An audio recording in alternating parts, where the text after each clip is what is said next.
শহরের কোলাহল থেকে একটু দূরে এক বৃদ্ধাশ্রমে থাকতেন আশরাফ সাহেব। তার দিন কাটত বারান্দায় বসে গেটের দিকে তাকিয়ে। প্রতিদিন বিকেলের ডাকে যখন পিয়ন আসতো তিনি অধীর আগ্রহে এগিয়ে যেতেন, কিন্তু প্রতিবারই পিয়ন মাথা নেড়ে বলতো, আজও আপনার নামে কোনো চিঠি আসেনি। আশরাফ সাহেবের এক ছেলে ফয়সাল উচ্চশিক্ষার জন্য বিদেশে গিয়েছিল 10 বছর আগে। প্রথম কয়েক বছর তার কাছ থেকে ফোন আসতো, তারপর ধীরে ধীরে তা কেবল ঈদ বা জন্মদিনের ছোট্ট একটি মেসেজে এসে ঠেকল। গত 2 বছর ধরে সেই মেসেজ আসাটাও বন্ধ। আশরাফ সাহেবের পাশের ঘরে থাকতেন সমীরবাবু। একদিন সমীরবাবু জিজ্ঞেস করলেন, আশরাফ, তুমি কার চিঠির জন্য প্রত্যেক দিন বসে থাকো? ফয়সাল তো তোমার কাছে ফোনই করে না, সে চিঠি লিখবে কোন সময়?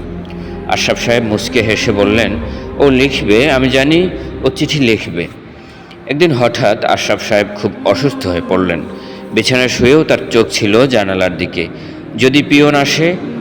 এর ক্ষণিক পরে পিয়ন এলো, কিন্তু তার হাতে দেখা গেল এবার একটি নীল রঙের খাম। সমীরবাবু সেই চিঠিটি হাতে নিয়ে আশরাফ সাহেবের কানে কানে বললেন, আশরাফ, ফয়সালের চিঠি এসেছে দেখো। আশরাফ সাহেব এক অদ্ভুত তৃপ্তি নিয়ে হাসলেন, তারপর চিরতরে চোখ বুজলেন। সমীরবাবু যখন কাপা হাতে চিঠিটা খুললেন তিনি স্তব্ধ হয়ে গেলেন।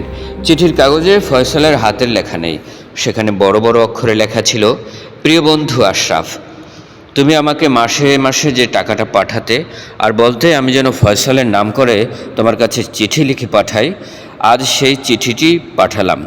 কিন্তু তোমাকে এই মিথ্যে সান্ত্বনা দেওয়ার শক্তি আমার আর নেই। ভালো থেকো পরে, ইতি তোমার পিয়ন।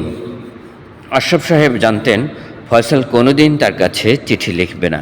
তিনি আসলে নিজের দেয়া মিথ্যে চিঠির অপেক্ষায় থাকতেন প্রত্যেক দিন, যাতে অন্তত কয়েক মুহূর্তের জন্য তিনি মনে করতে পারেন তার ছেলে তাকে ভুলে যায়নি। এই গল্পের শিক্ষা, সন্তানদের ব্যস্ততা মা বাবার কাছে অজুহাত ছাড়া আর কিছুই নয়। মা বাবা কোনো দামি উপহার চান না সন্তান থেকে, তারা শুধু একটু মনে রাখার পরশ পেতে চান।